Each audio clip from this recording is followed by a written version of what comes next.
নমস্কার বন্ধুরা, আমি সুপর্ণা স্ত্রীর রান্নাঘরে নতুন একটি ভিডিওতে সবাইকে অনেক অনেক স্বাগত। আজকে আপনাদের সাথে শেয়ার করব মুড়ি ভাজা।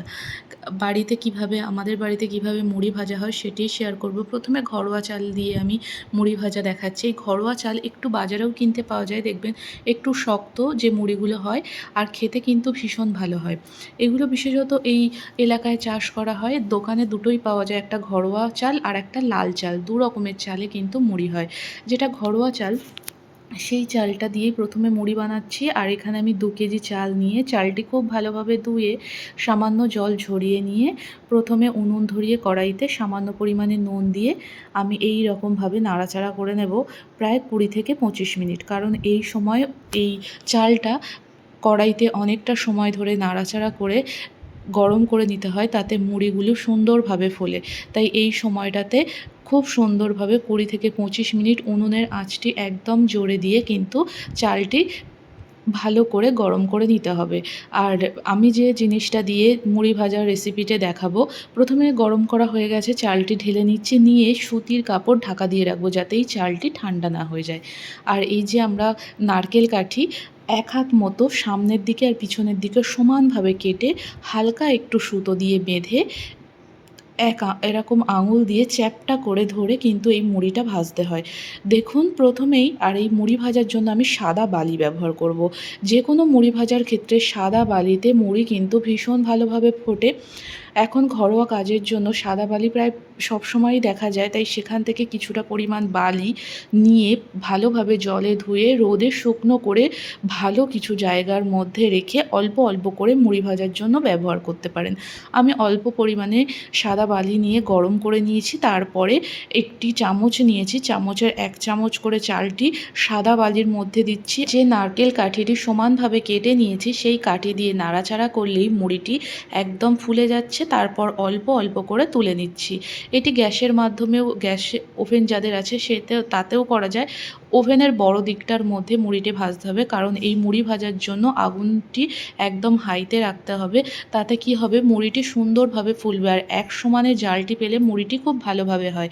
তাই সাদা বালির মধ্যে অল্প অল্প করে চাল দিচ্ছি, আর এইভাবে নারকেল কাঠি দিয়ে আমরা চালটি নাড়াচাড়া করে মুড়িটি ফোটাচ্ছি। প্রথম 2-1 বার মা একটু ভেজে দিল, তারপরে আমি ভাজবো। আর এই ঘরোয়া চালে যারা প্রথম ভাজবেন তাদের হয়তো একটু অসুবিধা হতে পারে, সেই কারণে লাল চাল ব্যবহার করবেন। যারা প্রথমবার মুড়ি ভাজবেন তারাও কিন্তু খুব সুন্দরভাবে মুড়িটি তুলতে পারবেন।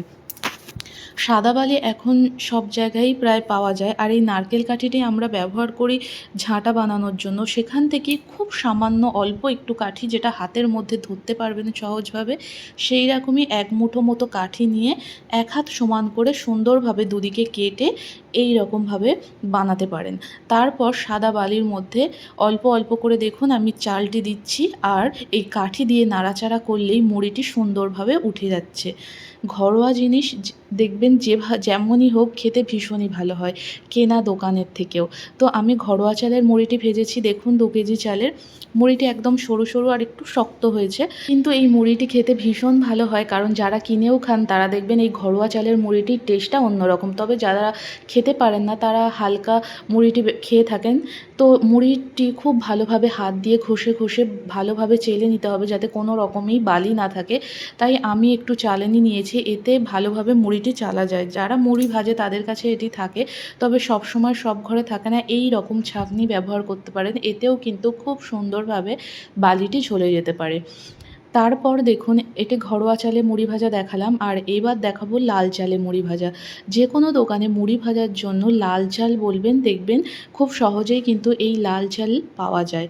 এই লাল চালের মধ্যে চালটি প্রথমে ধুয়ে জল ঝরিয়ে নিয়েছি, তারপর দেখুন 2 চামচ নুন দিয়েছি আর অল্প অল্প জল দিয়ে ভালোভাবে চালটি মেখে নিয়েছি।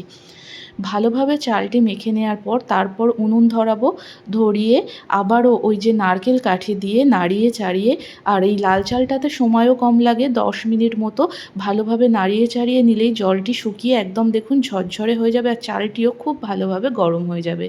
এই রকমভাবে লাল চালটি রেডি করতে পারেন।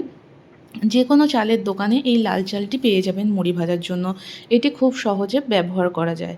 তারপর আবারও চালটি নামিয়ে কিছুটা পরিমাণ কড়াইতে সাদা বালি দিয়ে নারকেল কাঠি দিয়ে নাড়িয়ে চাড়িয়ে বালিটি ভালোভাবে গরম করে নেব। তারপর অল্প অল্প করে চাল দিয়ে কাঠি দিয়ে নাড়াচাড়া করে মুড়িটি এভাবে ভাজবো। অবশ্যই এইভাবে একবার ট্রাই করতে পারেন, কারণ এটি একটু সময় সাপেক্ষ। যারা এইভাবে একবার মুড়ি বাড়িতে ভাজবেন দেখবেন বারবার ইচ্ছা হবে মুড়ি ভাজি, কারণ এই চালে মুড়ি এত সুন্দরভাবে ফোলে। বলছি যে যারা প্রথমবার ভাজবেন তারাও কিন্তু খুব সুন্দরভাবে এইভাবে মুড়িটি তুলতে পারবেন। দেখুন খুব সুন্দরভাবে মুড়িগুলি ফুটছে। আর যে জিনিসগুলো মুড়ি ভাজার জন্য লাগছে এগুলো প্রায় পাওয়াই যায়। তো অল্প অল্প করে এইভাবে দিয়ে মা প্রথমে কিছুটা পরিমাণ মুড়ি ভাজবে, তারপর আমি ভাজবো। এখন আর তেমনভাবে মুড়ি প্রায় ভাজাই হয় না, কারণ আগে যেমন ঘরে ঘরে মুড়ি ভাজা হতো, এখন দোকান থেকে কিনেই বেশিরভাগটা খাওয়া হয়। তবে আমি ছোট থেকেই দেখেছি আমাদের বাড়িতে মা ঠাকুমাকে, জেঠিমাকে খুব মুড়ি ভাজতো। আমার মা খুব সুন্দর মুড়ি ভাজে, আমি আমার মায়ের কাছ থেকেই শিখেছি। আর এখানে এসে আমার শাশুড়ি মা, তারপর কাকি শাশুড়ি মা, জেঠি শাশুড়ি মা ওনারাও খুব সুন্দর মুড়ি ভাজতে পারে। তো আমি সেই জন্য মুড়িটা মোটামুটি ভাজতেই পারি। বিশেষ করে এই লাল চালে খুব সুন্দরভাবে মুড়িটি তুলতে পারি। আর ঘরোয়া চালগুলোতেও খুব সুন্দর হয়, তবে যারা মুড়ি ভেজে ভেজে অভিজ্ঞ হয়ে গেছে তারাই কিন্তু ঘরোয়া চালে মুড়িটি খুব সুন্দর ভাজতে পারে। কারণ অনেক সময় নুনের পরিমাণটা একটু এদিক ওদিক হয়ে গেলে ঘরোয়া চালে মুড়িটা ততটাও ফোলে না। এমনিতেই ঘরোয়া চালে একটু শক্ত মুড়ি হয়, আর যদি একটু প্রবলেম হয় মুড়িটা একদমই ফুলতে চায় না। কিন্তু এই লাল চালতে তেমন কোনো অসুবিধা হয় না। যারা প্রথমবার ভাজছেন তারা অবশ্যই এইভাবে একবার ভেজে দেখতে পারেন, কারণ ঘরোয়া জিনিসের স্বাদই আলাদা। তো আমি তারপরে মা কিছুটা মুড়িটা ভেজে দেওয়ার পর আমি মুড়িটা ভাজতে শুরু করলাম। আমিও একই রকমভাবে এই সাদা বালির মধ্যে অল্প অল্প চাল দিয়ে মুড়িটি ভেজে নেব। আর এই লাল চাল দিয়ে মুড়ি ভাজলে খুব একটা সময়ও লাগে না। আর মুড়িটি তোলবার সময় একটু চারিদিকে কিছু একটা সুন্দর কাগজ কিংবা কাপড় পরিষ্কার বিছিয়ে নেবেন, যাতে এই মুড়িটি তোলবার সময় চারিদিকে ছড়িয়ে না যায়। তাই আমি প্রথমে কাপড় তার উপরে একটি কুলো বিছিয়ে নিয়েছি, যাতে মুড়িগুলো এক জায়গাতে সুন্দরভাবে পড়ে। তো আমি এই রকমভাবে মুড়িগুলো ভেজে নিচ্ছি। আর এছাড়াও আমি দেখেছি যে নুন নুন দিয়ে এই সাদা বালির জায়গায় নুন রেখে অনেকে মুড়ি ভাজেন, তবে ততটা কিন্তু ফোলে না। এইভাবে সাদা বালি দিয়ে একবার অন্তত ট্রাই করে দেখতে পারেন। আর ভিডিওটি যদি ভালো লেগে থাকে অবশ্যই কিন্তু কমেন্ট করে জানাবেন। মুড়িগুলি সব ভাজা হয়ে গেছে, আবারও চালনির মধ্যে নিয়ে নিয়েছি, এটাকে আমাদের এখানে চালনি বলে।